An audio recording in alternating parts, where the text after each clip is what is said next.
कक्षा 7 चैप्टर 3 कुत्ती की वफादारी। उनके लेखक है, यह जो कहानी है उनके लेखक है लल्लूभाई रबारी। प्रस्तुत कहानी में लेखक ने अपने स्वामी के प्रति जानवर की वफादारी को उजागर किया है। कभी कभी जल्दबाजी में काम करने से पछताने की नौबत आ जाती है। लेखक ने यह बात कुत्ती और बंजारे की इस कहानी के माध्यम से बताई है। उत्तर गुजरात के पाटन जिले में रांधनपुर नाम का एक छोटा सा नगर है। वहाँ एक तालाब है जिसके तट यानी किनारा जिनके किनारे पर एक कुत्ती की समाधि है। समाधि और वह भी कुत्ती की, यह जानकर आश्चर्य ही होगा। उसके पीछे एक सुंदर और हृदय को हिला देने वाली कथा है जो हम आज पढ़ने वाले हैं। यह जो वफादारी का गुण है केवल मनुष्यों में ही नहीं होता, जानवरों में भी पाया जाता है, जानवरों में भी होता है। कुत्ता है वह अपनी वफादारी के लिए प्रसिद्ध था। इस पाठ में एक वफादार कुत्ते की कहानी है जो मालिक उसे अपने प्राणों से भी ज़्यादा प्यार करता था। उसी के हाथों कुत्ते की मृत्यु होती है। बाद में मालिक को अपने अविवेक पर पछतावा होता है और वह उसकी समाधि बनाकर अपनी भूल का प्रायश्चित करता है। समाधि क्यों बनाई जाती है और समाधि किसे कहते हैं? तो कोई विशिष्ट व्यक्ति या प्राणी उनकी याद कायम रखने के लिए, उनके प्रति प्रेम या सम्मान प्रकट करने के लिए समाधि बनाई जाती है। यहाँ पर भी कुत्ते के प्रति प्रेम प्रकट करने के लिए यहाँ पर एक कुत्ते की समाधि बनाई गई है। यह जो पाठ है कुत्ते की वफादारी, यह हम आगे उसका अभ्यास करेंगे। पुराने ज़माने में व्यापार का माल सामान लाने ले जाने का काम बंजारे करते थे। एक बंजारा था, वह अपने ऊँटों पर गाँव का माल सामान लाद कर शहरों में ले जाता था और वहाँ से मिश्री, गुड़, मसाले आदि भरकर गाँव तक ले आता था। लाखों का व्यापार था उसका, इसीलिए लोग उसे लाखा बंजारा कहते थे।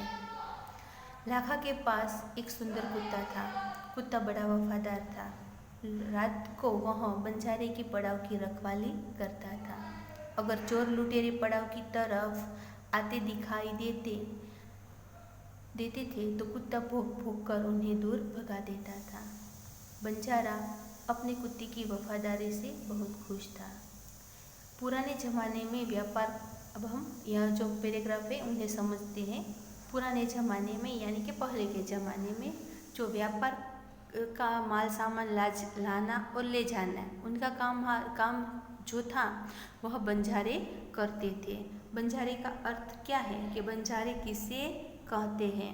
तो बंजारे इसे कहते हैं जो एक गांव से दूसरे गांव तक माल सामान ले जाने का काम करती है। और बंजारा जो है वह एक विचरती जाति है।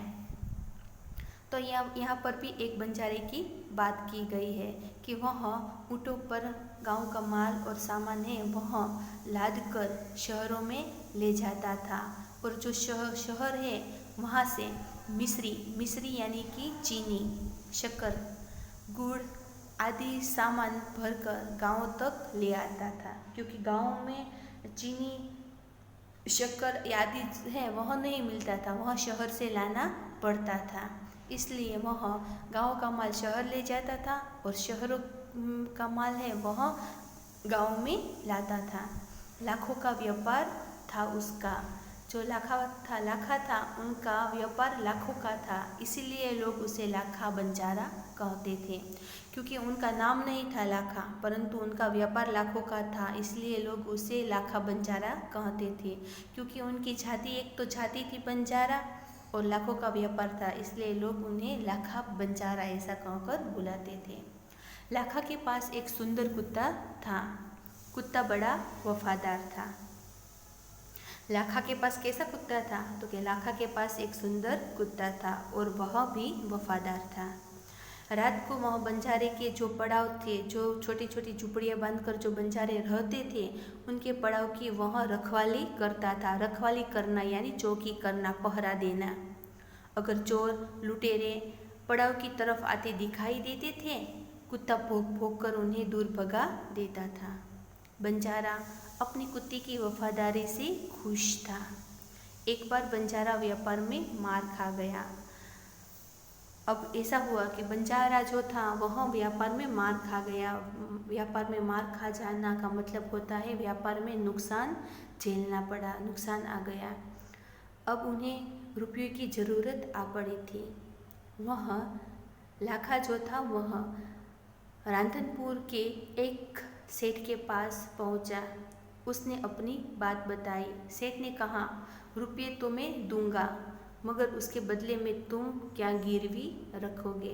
तब लाखा बोला कि सेठ, मेरे पास फूटी कौड़ी भी नहीं है। फूटी कौड़ी नहीं होना मतलब के पास में कुछ पैसा नहीं होना, कि मेरे पास तो कुछ पैसे भी नहीं है।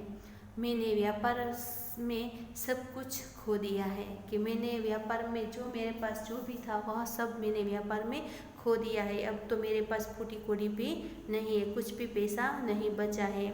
मेरी ज़बान पर विश्वास रखे कि मेरी जो यह ज़बान है, जो मैं कहता हूँ उन पर विश्वास रखिए और मुझे रुपये दे दीजिए। मैं आपकी पूरी रकम सूद समेत 1 साल में ही चुका दूंगा। सूद समेत यानी कि ब्याज सहित, कि मैं आपकी जो पूरी रकम है वह ब्याज के साथ 1 साल में लौटा दूंगा, चुका दूंगा, वापस कर दूंगा। लाखा है वह उन्होंने व्यापार में मार खाया था और उन्हें कुछ पैसे की ज़रूरत पड़ी। तब वह राधनपुर के एक व्यापारी के पास जाता है कुछ पैसे ब्याज पर लेने के लिए, और वह कहता है कि मेरे पास आपको गिरवी रखने के लिए, जमानत के रूप में रखने के लिए कुछ नहीं है। आप मेरी जुबान है उन पर विश्वास रखिए और मुझे आप पैसे दे दीजिए, और ये जो आप मुझे पैसे देंगे वह मैं 1 साल में ब्याज के साथ लौटा दूंगा। तब सेठ बोलते हैं कि कोई बात नहीं, तुम्हारे पास यह कुत्ता है जो तुम इससे ही जमानत के रूप में दे दो। जब तुम सारे रुपये लौटा दोगे तब मैं भी कुत्ता तुम्हें वापस दे दूंगा। सेठ कहते हैं कि तुम्हारे पास ब्याज में रखने के लिए, गिरवी रखने के लिए कुछ भी नहीं है तो कोई बात नहीं, आप तुम्हारे पास जो कुत्ता है उन्हें जमानत के रूप में रख दो, और जब तुम मुझे सारे पैसे लौटा दोगे तब मैं तुम्हारा कुत्ता भी तुम्हें वापस कर दूंगा। बंजारे को बहुत दुख हुआ अपने कुत्ते को देने में, मगर कोई चारा नहीं था। चारा नहीं होना यानी कि उपाय नहीं होना, परंतु कोई उपाय नहीं था। रुपये लेकर वहाँ चला गया और जो कुत्ता था वह सेठ के पास रख दिया। कुछ दिन बीते। एक बार सेठ के यहाँ चोरी हुई। कई दिन बीत गए, कुछ दिन बीत गए, और ऐसा हुआ कि एक दिन सेठ जो थे उनके यहाँ चोरी हुई। कुत्ते ने चोरों का पीछा किया। दूर जंगल में जाकर चोरों ने सारा माल सामान जमीन में गाड़ दिया और वहाँ से 9-2-11 हो गए। 9-2-11 होना यानी कि भाग जाना। कुत्ता वहाँ भौंक भौंक कर सेठ को बताने लगा कि लुटेरे आपकी दुकान को तोड़कर माल उठा ले गए हैं। सेठ तो हक्का बक्का ही रह गया। हक्का बक्का रह जाना यानी कि चकित रह जाना। कुत्ता सेठ की धोती पकड़कर आगे खींचने लगा। सेठ कुत्ते के पीछे पीछे चलने लगे।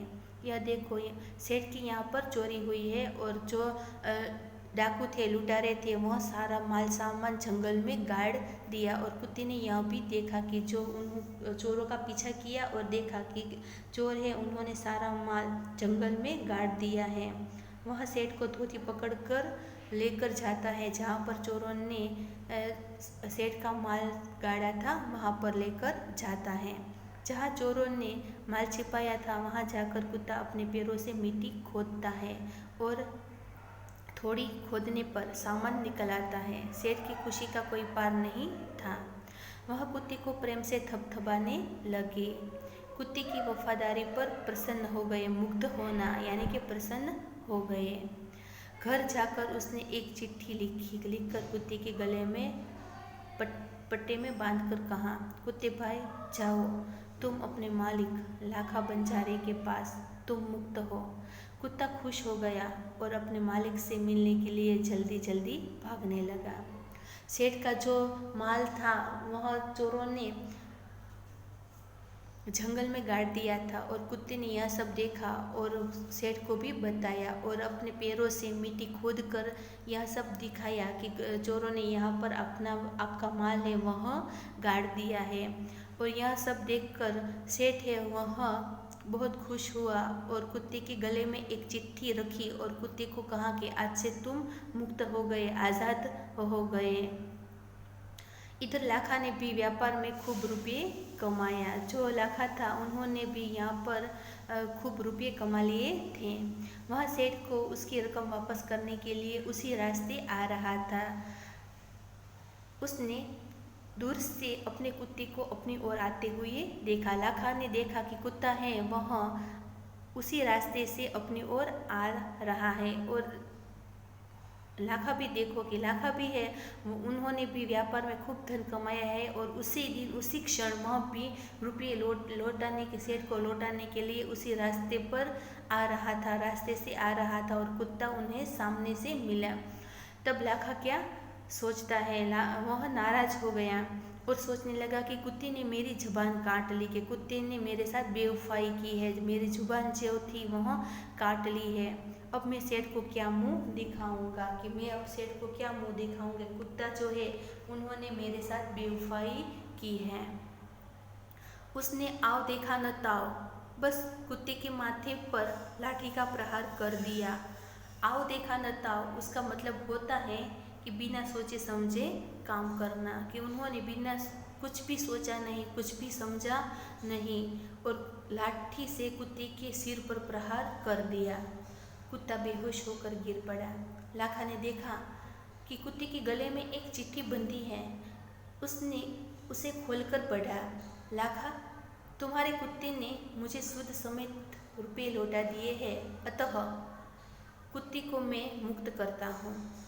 उसने मेरे घर की चोरी किए गए माल सामान को वापस दिलवा दिया है। खुश होकर मैंने स्वयं इसे मुक्त किया है।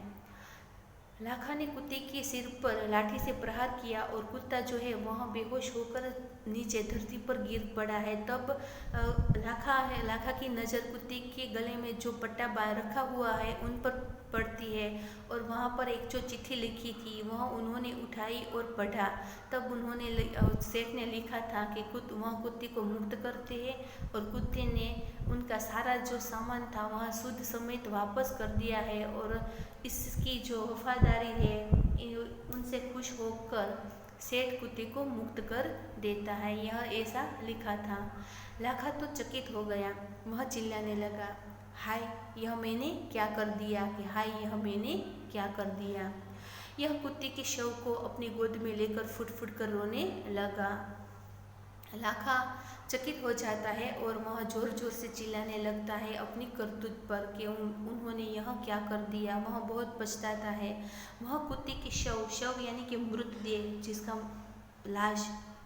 जिसे लाश भी कहा जाता है, मृतदेह भी कहा जाता है, कि वह कुत्ते की लाश को अपनी गोद में लेकर फुट फुट कर बहुत जोर जोर से रोने लगता है और कहता है कि मैंने यह क्या कर दिया। लेकिन अब पछताते हो क्या, जब चिड़िया चुग गई खेत। यह एक कहावत है कि नुकसान हो जाने के बाद अर्थात समय निकल जाने पर पछताने से कोई लाभ नहीं होता।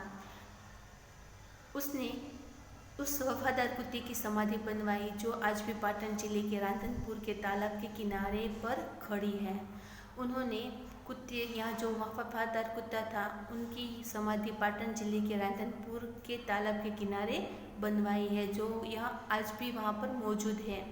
और उस कुत्ते की समाधि वफादारी की कथा पूरे संसार को सुना रही है।